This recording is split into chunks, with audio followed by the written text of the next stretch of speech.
Hi, my name is James Riley from the Wisconsin Historical Fencing Association. And I'm Bob Powers. Today we're going to go over the second part of our video series on the 5 words.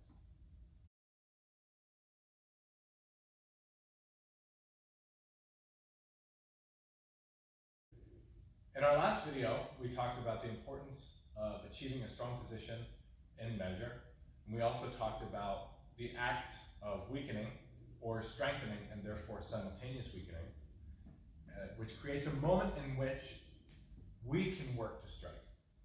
Today, we're going to talk a little bit more about how to achieve a strong position, how to test to see whether or not we have a strong position, and talk about some of the benefits, or talk about rather the key benefits of having a strong position in measure from which to work.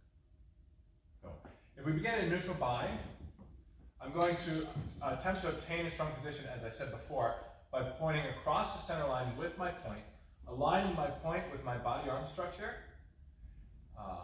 and I'm going to do it basically across the center line in a horizontal plane.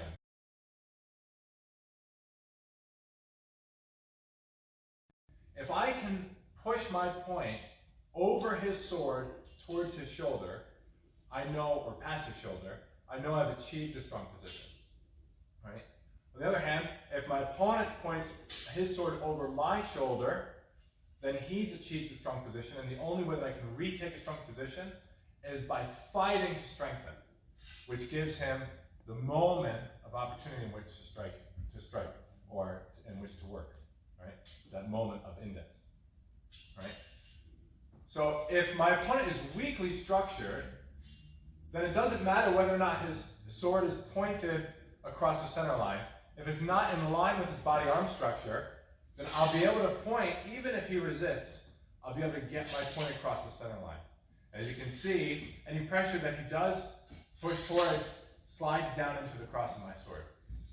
The only way that my opponent can resist the pressure with a weakly structured bind is by moving the pressure completely lateral away from the target, or away from me in this case, which gives me my opportunity to work.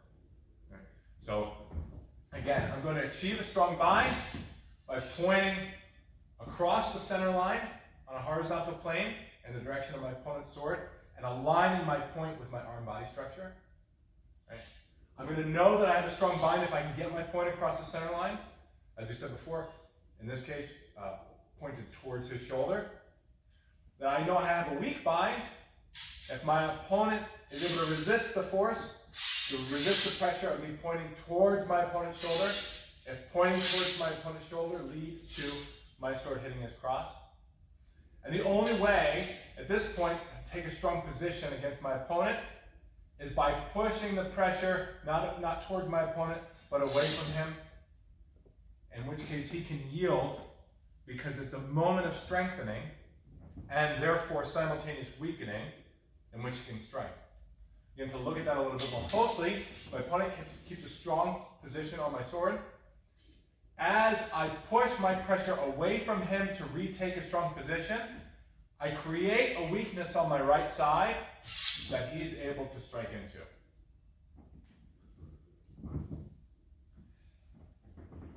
So we know that having a strong position is enough to resist our opponent's pressure, or gives us enough time to capture his retaking of the center, or retaking of a strong position.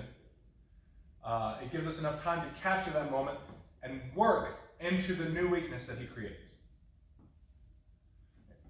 The other thing, or probably the more important theoretical principle that we're going to get from having a strong position, is that if I begin an offensive action at this point, my opponent can do nothing to counter the offensive action and remain safe.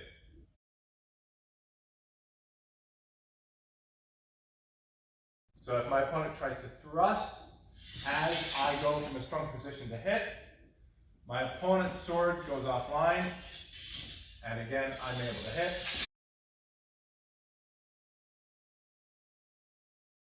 So in order for my opponent to defeat my offensive action, he has to strengthen in such a way that does not threaten me. So I begin my thrust, he pushes aside, and I can work within the moment of strengthening that he uses to defend.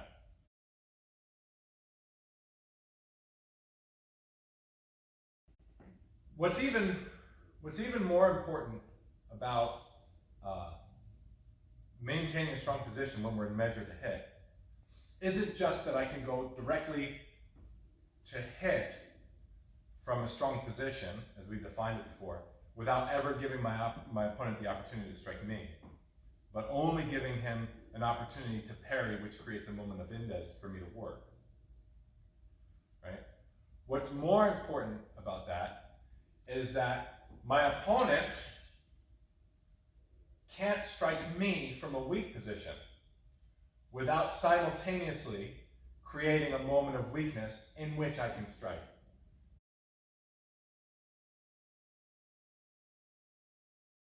And so I can work Indes against my opponent's offensive action when he's weak. If he tries to cut around, I can catch him in that action. If he tries to durchwechseln, I can catch him in that action. Or if he tries to auswinden, I can catch him in that action. Such that leaves me defended and hits him. He creates a weakness as he tries to hit from a weak position. But he doesn't force me to parry in such a way that I can't hit him back. Whereas, if I have a strong position and my opponent attempts to parry in that action, he either gets hit or he creates a moment of Indes in which I can work. He goes weak in the bind. So the principle that we're trying to elucidate here is that if I'm in measure, I want to have a position of strength. From a position of strength, I can immediately go to hit my opponent without creating an opportunity for him to work Indes or to chase my opening. It forces him to defend, which gives me a moment of Indes to work within. And finally, if I have a position of strength and my opponent tries to undertake an offensive action, I'm able to work within his offensive action to simultaneously hit and defend against his offensive action. Thank you very much.